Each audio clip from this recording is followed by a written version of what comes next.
जी वो चीज़ मिस रह जाती है, तो मिस ही रह जाती है। मैं बाद में कॉन्टेक्ट करके बताता हूँ। बैठ। Thank you. Please introduce yourself. I am K12. I am doing. I am done medical graduation MBBS from BJ Medical College, Ahmedabad, and currently pursuing for civil services and GPSC. What is your motivation for coming into service? I am not that much comfortable in English. Can I speak in? Yes, sure. आप interview Gujarati में दोगे ना? हाँ तो आप गुजराती में बोलो। Miss Hindi. हाँ anything बोलो। बेसिकली सिविल सर्विसेज जो है मुझे एक लार्जर प्लेटफॉर्म अवेलेबल कराती हैं और डाइवर्सिटी ऑफ वर्क जो है मुझे करने को मिलता है, तो इसलिए मैं चाहता हूँ इसमें आना। दूसरा सर, इसमें एक डिसीजन मेकिंग का जो प्लेटफॉर्म है वो सर काफ़ी बड़ा मिलता है, बड़े प्लेटफॉर्म पे हम काम कर सकते हैं। और तीसरा सर, मुझे ऐसा लगता है कि सर एक फाइनेंशियल पर्सपेक्टिव से भी जो सस्टेनेबिलिटी है, जो क्लास 1 की जो जॉब है सर, तो वो आप देखें तो प्राइवेट सेक्टर के कंपेरिजन में उतना ज़्यादा आप रेम्यूनरेशन जो है, सैलरी वगैरह है वो भले ना हो, लेकिन सर जो कंप्लीट पैकेज है सर एजुकेशन का है, हेल्थ का है एंड अदर कंप्लीट पैकेज है, तो सर ये मतलब मेरे हिसाब से कोई not less than any private sector job. तो आप अपने फ्री टाइम में क्या करते हैं? Any hobbies and leisure activity? Sir मुझे बेसिकली सर वेस्ट प्रोडक्ट्स का यूज़ करके कुछ ऐसे प्रोडक्टिव चीज़ें बनाना अच्छा लगता है, तो सर मैं बेसिकली वही करना पसंद करता हूँ। जैसे सर अभी रिसेंटली बचपन से ही सर मुझे आदत है, तो वो भी मैंने जैसे खाली मिठाई के डब्बे वगैरह होते हैं तो उनको सर खोल के उनके पीछे सर इलेक्ट्रिक वायर में लगा के उससे साइंटिफिक प्रोजेक्ट्स वगैरह बनाना, और कभी बचपन में सर जो वेस्ट ऊन होती थी उससे सर मतलब कभी जुराबे वगैरह सिलना, मतलब ऐसे सर वेस्ट से कुछ ना कुछ यूजफुल बनाना। तो अभी भी करते हैं आप ये? Yes sir. कुछ और आप अपने बारे में बता पाएंगे? सर मैं पिछले 3-4 साल से सिविल सर्विसेज की प्रिपरेशन कर रहा हूँ सर। मैंने अभी 4 बार मेंस दिया है सिविल सर्विसेज सर, अनफॉर्चुनेटली मेरा सिलेक्शन नहीं हो पाया सर। अभी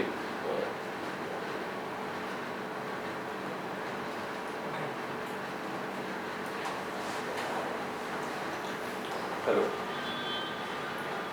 नहीं आप लोग खाली MBBS आपने किया है, यस सर। उसके बाद PG के लिए आपने कोशिश नहीं किया? यस सर किया। अच्छा, तो नहीं मिला उसमें? नहीं सर, सर्जरी अलॉट हो गया था सर मुझे, ओके, छोड़ दिया। लेकिन सर मुझे सर ज़्यादा इंटरेस्ट इसमें आया था सिविल सर्विसेज में, सर मैं सर्जरी। एक आपने बोला कि फाइनेंशियली दूसरी सर्विस के हिसाब से ये अच्छा है, तो टिपू कमीशन के बाद तो आपका डॉक्टर्स का सैलरी तो क्लास 1 से कहीं ज़्यादा है? नहीं sir, yes sir, doctor salary class 1 से ज़्यादा है, लेकिन सर मैंने ऐसा बोला कि सिविल सर्विसेज जो है वो not less than that. Civil services में ये है डॉक्टर्स के जो हमारे डिस्ट्रिक्ट हेल्थ ऑफिसर होते हैं यस सर। उसका सैलरी तो चीफ सेक्रेटरी के इक्विवेलेंट होता है। Yes sir. तो क्या ये अच्छा है या वो sir only sir monetary perspective से मैं सिविल सर्विस में नहीं आना चाहता हूँ। मैं बस इतना कहना चाह रहा था सर कि मतलब इसमें कोई सस्टेनेबिलिटी वाइज ये कोई बुरा सेक्टर नहीं है जाने के। लेकिन ये इतनी अच्छी सर्विसेज जो सर्विस टू पीपल है, वो MBBS वाला जो जॉब छोड़ करके क्यों आ रहे हो? नहीं सर, MBBS के सर श्योरली आप सही बोल रहे हैं कि बिल्कुल बहुत अच्छी सर्विसेज है, समाज सेवा का भी काफ़ी मौका मिलता है, लेकिन सर वहाँ पे मैं अपने आप को कहीं पर सर लिमिटेड पाता हूँ। मैं बेसिकली अगर मैं गवर्नमेंट सेक्टर में भी जाता हूँ तो मैं बेसिकली किसी हॉस्पिटल का एक चीफ मेडिकल ऑफिसर तक बन सकता हूँ, और मुझे वही पॉलिसी वगैरह फॉलो करनी होगी जो कि ऊपर से जो पॉलिसी मेकर्स जो है बनाते हैं।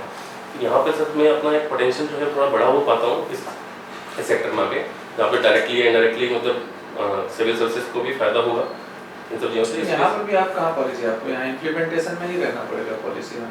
Yes sir, but sir informally मैं एडवाइस दे सकता हूँ सर, मतलब। चलिए ठीक है, अब मैं आपसे पूछूं DM की और क्या क्या डेजिग्नेशंस होती हैं? DM डिस्ट्रिक्ट मजिस्ट्रेट की,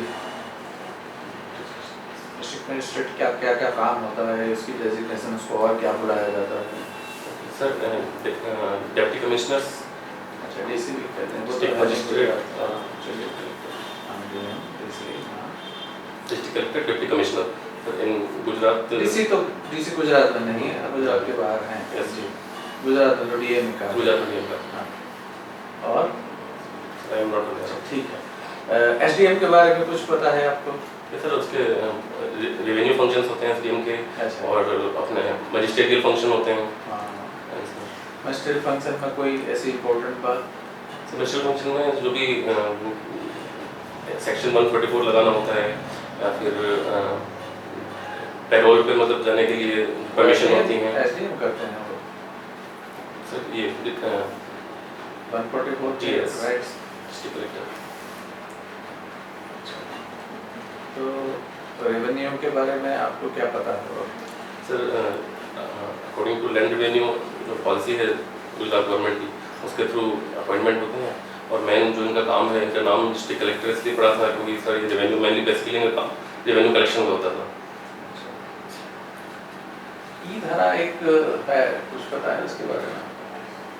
ये सर ई धारा सर गुजरात गवर्नमेंट का एक डिजिटल लैंड मैनेजमेंट का एक पोर्टल है, जिसके थ्रू जो लैंड रिफॉर्म्स वगैरह हैं मतलब उसका सबसे अच्छा एग्जांपल है, मतलब one of the best land reforms का उसमें ई धारा में इम्प्लीमेंट सर। लैंड रिफॉर्म में सर बेसिकली जो अपना 5वां कंपोनेंट होता है वो डिजिटलाइजेशन ऑफ लैंड रिकॉर्ड्स होता है, तो शायद सर उसको भी इसमें इंक्लूड किया जाता है, बाकी बेसिकली वो कंपोनेंट नहीं है।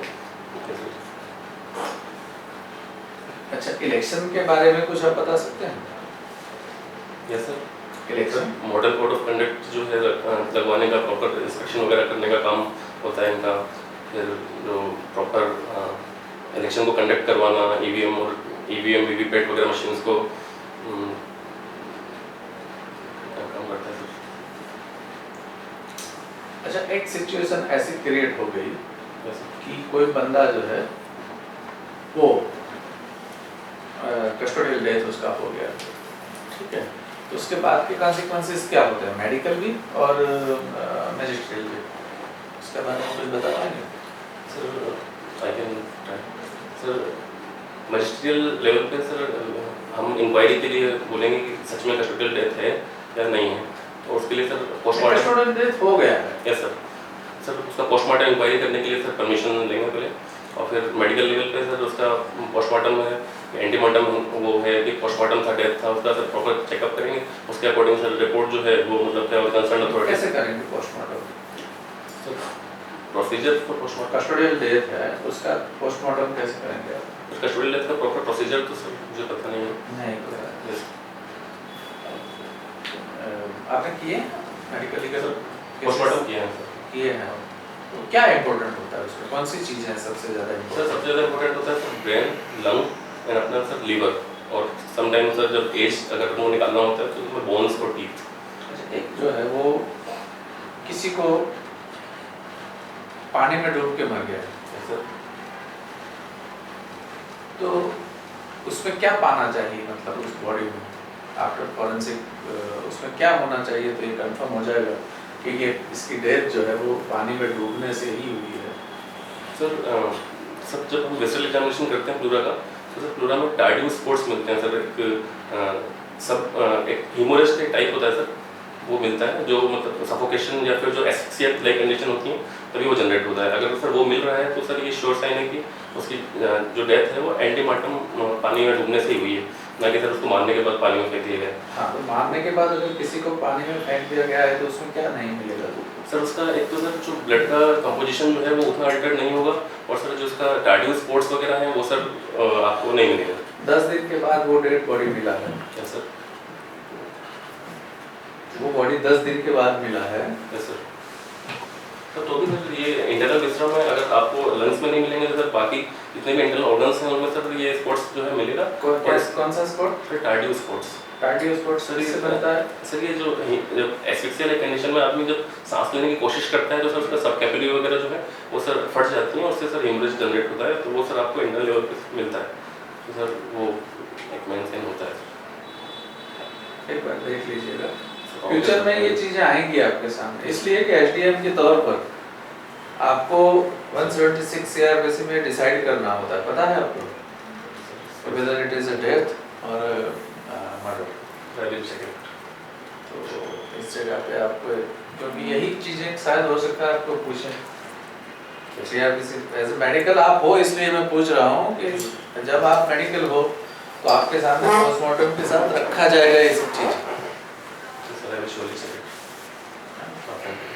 और कस्टोडियल डेथ का कैसे होता है पोस्टमार्टम, वो भी आप देख लीजिएगा। Sir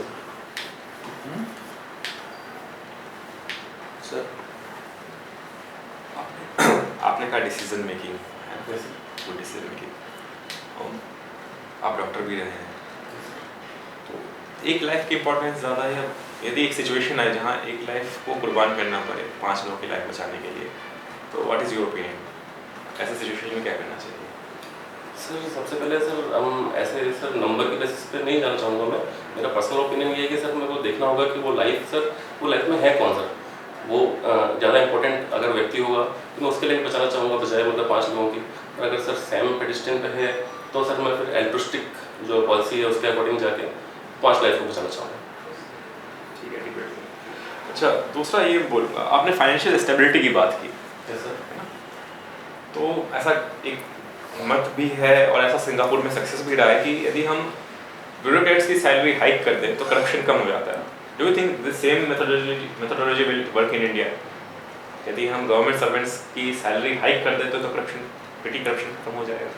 what is your opinion? मेरे ओपिनियन में सर मुझे ऐसा लगता है कि अभी जो अपने पेमेंट जो अरविंद माथुर के उसमें कमेटी में चेयरमैनशिप में बना था पेमेंट कमीशन, सर वो प्रॉपरली इन्फ्लेशन इंडेक्स हाइक कर ही रहा है सैलरी, तो सर बहुत ज़्यादा हाइक करने की भी इतनी ज़रूरत नहीं है कि सर देश के भी फिर फिजिकल जो रेस्पॉन्सिबिलिटीज़ वगैरह है वो करना है। और अभी सर सफिशिएंट सैलरी है, मुझे ऐसा नहीं लगता है कि बहुत ज़्यादा सैलरी कम है किसी प्राइवेट सेक्टर के कंपेरिजन में। अगर आप पूरे कॉम्बिनेशंस को जोड़ के देखें तो you are looking at only gazetted people. Yes, sir. When you are looking at this whole package, you are looking at only gazetted people, class 1 officers. I am asking about whole government servant. I am not asking that only officers are taking bribe. I am not alleging that. I am saying the lower person who is on the field, on the government side, be it police, be it any other service. What kind of initiatives, what kind of incentives should be given by the government? Are there any kind of incentives which is not being provided by government, which can be provided by government?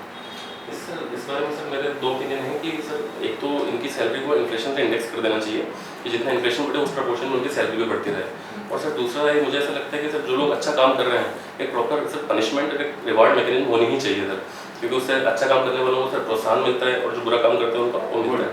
Right now when you have said this, जब आपने ये कह दिया, वो अपार system annual grading हम करते हैं, परफॉर्मेंस अप्रेजल करते हैं, सारे लोगों का वर्क रिपोर्ट भी पढ़ी जाती है। बीच में एक बात चली थी 360 डिग्री फीडबैक की, आपको पता है 360 degree feedback? I am not sure, क्योंकि करंट गवर्नमेंट, लास्ट गवर्नमेंट चाह रही थी कि 360 डिग्री फीडबैक भी हो। ठीक है, आप देख लीजिएगा सर। लास्ट सेंचुरी की शुरुआत में नॉन कम्युनिकेबल डिजीज पे उतना ध्यान नहीं दिया गया, मिलेनियम डेवलपमेंट गोल्स में भी नहीं रखा गया। अभी हालत ये है कि वो 70% डेथ टोल्स में उनका हाथ है। एज बीइंग डॉक्टर, यदि आपको किसी सिटी को प्लान करना हो तो आप सिटी प्लानिंग से रिलेटेड है या इंडिविजुअल कैपेसिटी से related, how will ensure that this does not happen in your city, this is not record of your city? Sir basically city planning के लेवल पे सर आजकल जो मेन सिटी प्लानिंग है उनमें sir proper buildings को proper जगह दी जा रही है, लेकिन सर जो पार्क्स हैं या फिर जो मैदान वगैरह हैं उनको जगह नहीं दी जा रही। सर बेसिकली नॉन कम्युनिकेबल जो डिजीज़ है उसका सर होने का एक मेन रीज़न है कि सर फिजिकल इनएक्टिविटी और lack of free spaces, sir ये सब नहीं है हमारे यहाँ पे, इसलिए सब ज़्यादा होता है। तो सर मैं कोशिश करूँगा कि जब भी सिटी का प्लानिंग हो रहा है तो सर इन सब स्पेसेस को प्रॉपर हर सोसाइटी के पास में एक गार्डन वगैरह होना चाहिए सर। आप किसी सरकारी दफ्तर गए हैं किसी काम से, उनकी साफ सफाई कैसी होती है? सर साफ सफाई सर अभी कॉन्ट्रैक्ट आउट कर दिया गया है मैंने। अब कैसे होती है, मैंने कैसे होती है, वैसे नहीं कैसी लगती है आपको? सर आपको तो मार्क नहीं लगती है सर। क्यों? जनरल पूछो सर वो लोगों का सर पर्सनल जो बिहेवियर होता है कि सर कहीं भी आगे कुछ भी कचरा वगैरह फेंक देता है। पता है पब्लिक प्लेस पे ऐसा नहीं कर, फाइन लग सकता है। बस ऊपर एक्ट है कि वहाँ पे आपको स्मोकिंग नहीं करनी, टबैको का यूज़ नहीं करना, प्रोहिबिटेड होती है। जी सर एक्ट है। और मोस्टली कैंसर किससे हो रहा है? यही फ्लैगोनो कंजम्पशन से हो रहा है। तो बीइंग ऑफिसर क्या आप कुछ कर सकते हैं? ये सर ऑफिस लेवल में सर बेसिकली ऑफिस में मतलब इसका सफाई रखने के बारे में पूछ रहे हैं। हाँ office, see if you do for office, आपके कम से कम आपके स्टाफ तो वो हैं, जैसे आप क्या करोगे? सर उसके लिए सर फाइन तो हर जगह है, रेलवे स्टेशन पे भी फाइन लगाते हैं, पब्लिक प्लेसेस में भी फाइन है, तब भी होता है। आप कुछ इनोवेटिव आइडिया है, क्या करोगे आप? अवेयरनेस के लिए देखिए थिएटर में भी अब मूवी से पहले दिखाते हैं, कई जगह पोस्टर लगे हुए हैं कि धूम्रपान करने पे या गुटखा खाने पे 500 रुपये 100 रुपये की फाइन। सर उसके लिए सर मुझे ऐसा लगता है कि एक तो सर लोगों को पहले जब एंट्री होती है ऑफिस में तो उसमें सर थोड़ा चेकिंग होना चाहिए कि मतलब ये पान तंबाकू लेके मतलब प्राइमरी लेवल पे अपन लोगों को अंदर ले ही न जाने देना कि उससे वो दिक्कत होना। सर दूसरा मुझे लगता है कि सर जो प्रॉपर यूज़ है इसका इंफॉर्मेशन टेक्नोलॉजी का, CCTV कैमरास वगैरह जो है वहाँ पे लगाए जाए और उसकी मदद से अगर जो कोई सर ऐसे लेटरिंग करता हुआ मिले तो बराबर फाइन लगाया जाए। सर आप उनको एक लोगों का एग्जाम्पल सेट करना है। सर जनरली ऐसा होता है कि जो बड़े ऑफिसर्स वगैरह होते हैं ऑफिस में सर वो अगर लेटरिंग करते हैं तो उन पर कोई एक्शन नहीं लिए जाते हैं, और अगर जो छोटे अगर होते हैं तो उन पर एक्शन होता है। एग्जाम्पल सेट नहीं होता सर, तो एग्जाम्पल सेट करने की बात है। बाकी सर थोड़ा रिलीजियस माइंड सेट भी है इंडियन पीपल का, तो मैक्सिमम सर हर वॉल पे अगर कोई देवी देवता के फोटो है रिलीजियस चीज़ें ऑफिस में नहीं लगानी होती पब्लिक प्लेसेस में। Yes sir. फिर आप कैसे आप बीइंग गवर्नमेंट ऑफिस में आपको रिलीजियस सिंबल्स यूज नहीं करने होते। Sorry sir, sir basically sir मैं you can yes obviously you can ask them, you can make them aware कि आप जो कलर करते हैं you can सॉरी सर। ओ अभी निपा वायरस का आउटब्रेक हुआ है केरला में, आप वहाँ पे ऑफिसर इंचार्ज हैं, तो आप उसको कैसे टैकल करेंगे? सर अभी केरला में सर 5 केस मिले हैं निपा वायरस के। सर बेसिकली प्राइमरी लेवल पे सर हम लोगों को एक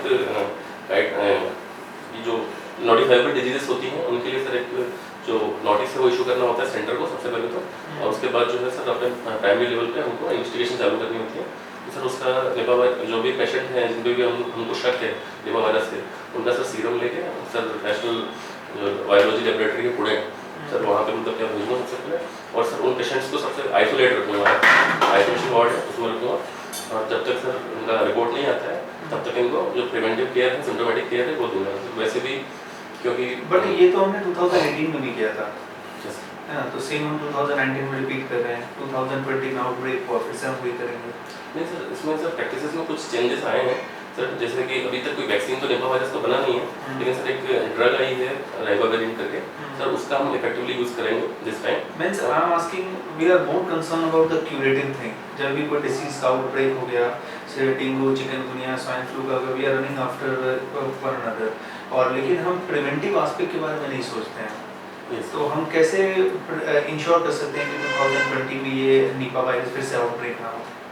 सर मेनली निपा वायरस जो है सर बेसिकली मलेशिया से आया था, और सर बेसिकली सर ये बीमारियां हैं आजकल बहुत सारी बीमारियां जो विदेशों से इंडिया में आ रही हैं, उसके पीछे सर मुझे ऐसा लगता है कि सबसे बड़ा कारण है वो सर प्रॉपर क्वारंटाइन जो प्रोटोकॉल्स हैं जो अपन एयरपोर्ट्स वगैरह जो प्रॉपर चेकिंग होती है उसमें सर जो थोड़ी ढील दे रहे हैं उसकी वजह से हो रहा है। सर मैं ऐसा इंश्योर करना चाहूँगा, लेटर लिखूंगा सर अपने स्टेट गवर्नमेंट को नेशनल लेवल पे भी कि सर प्रॉपर क्वारंटाइन जो मैकेनिज्म है वो सर प्लेस में हो, ताकि सर ऐसे केसेस जो फ्यूचर में आइडियाज हैं क्वारंटाइन के सर। हाँ आइडियाज हैं, जैसे तुमसे बोलते सिक्योरिटी करनी तो ठीक है वहाँ पे स्कैनर लगा देंगे, फुल बढ़िया स्कैनर लगा देंगे, आपके कुछ आइडियाज हैं? Yes sir. सर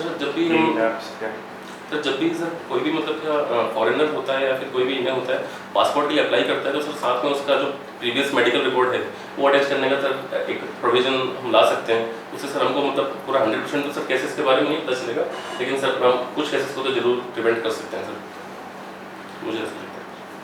आपको वेस्ट से useful product that is your hobby, तो आप अगर किसी डिस्ट्रिक्ट में पोस्टेड है और वो एक अर्बन एरिया है, वहाँ के वेस्ट को मैनेज करना है, तो आप कैसे मैनेज करेंगे उसको? सर अर्बन एरियाज में सर वैसे भी काफ़ी सारे सॉलिड वेस्ट, ई वेस्ट ये सब चीज़ें होती हैं, तो सर उसके लिए तो सर प्रॉपरली अभी गवर्नमेंट ऑफ इंडिया की जो गाइडलाइंस हैं उसमें सर हम मेनली 4R पॉलिसी यूज़ कर रहे हैं सर वेस्ट के लिए कि sir refuse, reduce, reuse and sir recycle.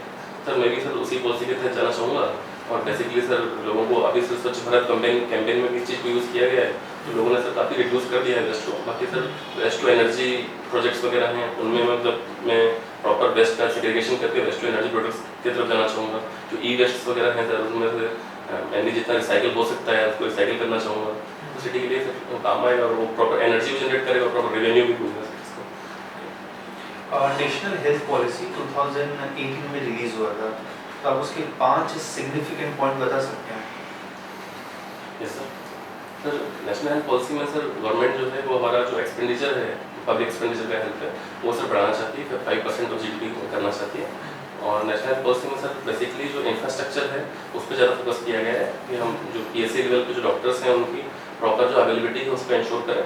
Sir national health policy जो है उसमें सर जो प्राइमरी हेल्थ सेंटर है उन्हीं को, जैसे आयुष्मान भारत में भी है, हेल्थ और वेलनेस सेंटर में कन्वर्ट करने की बात कर रहे हैं सर, वो है national health centre. National health policy में सर एक प्रोविजन ये है कि जो प्रॉपर जो बेड टू पॉपुलेशन रेशियो है उसको हम प्रॉपर करें। अभी सर वो 1800 बेड्स पे एक बेड का है 1800 पेशेंट्स पे अभी सर वो है। ऐसा नेशनल हेल्थ पॉलिसी में सर प्रॉपर आयुष जो सिस्टम है उसको भी इंक्लूड करने की बात की गई ताकि 24 आवर जो है हमारा PSC को सर जो डॉक्टर की अवेलेबिलिटी है वो इंश्योर की जा सके। ओके। दिल्ली गवर्नमेंट का एक मोहल्ला क्लिनिक करके प्रोग्राम है एंड सेंट्रल गवर्नमेंट का आयुष्मान भारत है, तो अगर आप इस दोनों को कंपेयर करें तो आपको लगता है कौन सा ज़्यादा अच्छा पॉलिसी है, मोहल्ला क्लिनिक और आयुष्मान भारत? जैसे अभी दिल्ली के चीफ मिनिस्टर ने 2 दिन पहले उन्होंने कहा था कि our Mohalla clinic is 10 time good than Ayushman Bharat, तो मतलब क्या मतलब ठीक है दोनों में से? सर मुझे ऐसा लगता है कि सर जो हेल्थ है वो सर कॉन्स्टिट्यूशन में हेल्थ जो स्टेट सब्जेक्ट के रूप में दिया गया है, तो सर हेल्थ को हर स्टेट की सर रिक्वायरमेंट्स जो है अलग अलग होती हैं, तो हम सर मतलब किसी एक मॉडल को बेस्ट नहीं बोल सकते। जैसे मोहल्ला क्लिनिक की बात करें सर, तो मोहल्ला क्लिनिक में भी जो लोगों के फर्स्ट टायर जो होता है मेडिकल एजुकेशन मेडिकल हॉस्पिटल का जो फर्स्ट टायर है वो मोहल्ला क्लिनिक प्रोवाइड करवा रहा है sir.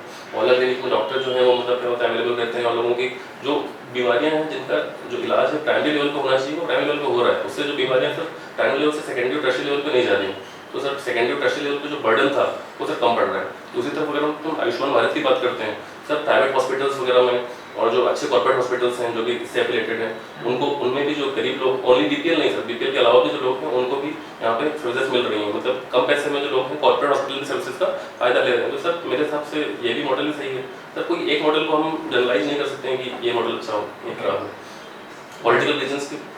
Okay, last question, private medical practice उसको कैसे रेगुलेट कर सकते हैं? क्योंकि अभी हम क्या देख रहे हैं, एक पैरिटी नहीं है और डॉक्टर जो फीस चार्ज करते हैं, जैसे एक क्लिनिक को मैं विजिट करूँगी तो चार्ज 200, दूसरे को विजिट करता हूँ वो चार्ज करेंगे 500 रुपया, तो एक पैरिटी नहीं है, तो आप कैसे इसको रेगुलेट करेंगे प्राइवेट मेडिकल प्रैक्टिस? सर इसको रेगुलेट करने के लिए सर गवर्नमेंट ने भी क्लिनिकल एस्टेब्लिशमेंट एक्ट 2011 लाया था सर, उसमें बेसिकली सर डॉक्टर के एडवाइस को रेगुलेट नहीं किया गया था, लेकिन सर जो डायग्नोसिस हैं या फिर जो भी मतलब मेडिसिन वगैरह है उनका एक मैक्सिमम प्राइस और मिनिमम प्राइस वो सेट कर दिया गया था, उससे ज़्यादा नहीं रहता। तो सर मैं प्रॉपर मतलब जो ये जो लॉ है इसको सर इम्प्लीमेंट करवाऊंगा। नहीं, मेडिसिन तो जब समझ गया, सपोज डॉक्टर मुझे अनवांटेड टेस्ट के लिए सजेस्ट करता है, डॉक्टर मुझसे जो फीस चार्ज करता है, तो मैं कैसे इंश्योर कर पाऊंगा कि ये मेरे से फेयर चार्ज कर रहा है? जैसे वो मुझे कहेगा suppose I am suffering from viral flu और जिसके लिए ब्लड टेस्ट रिक्वायर्ड नहीं होगा, नहीं आपको ब्लड टेस्ट कराना पड़ेगा, यूरिन टेस्ट कराना पड़ेगा, और वो मेरे रिसोर्सेज को लेके जाता है, तो आप ये कैसे इंश्योर करोगे कि ये मतलब जो है वो कॉमन जो पर्सन है उसको एक सही एडवाइस मिले, उसका सही ट्रीटमेंट हो, अनवांटेड उसका एक्सपेंसेस ना जाए?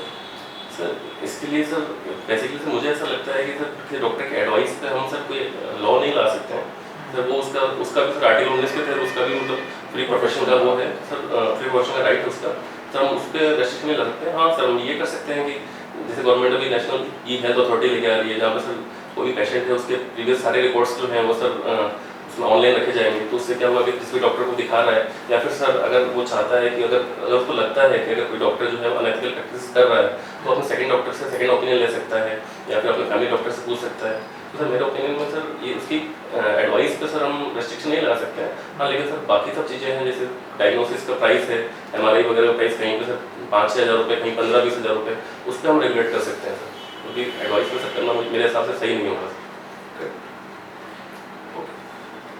ठीक, ओके सर। बुलाते हैं।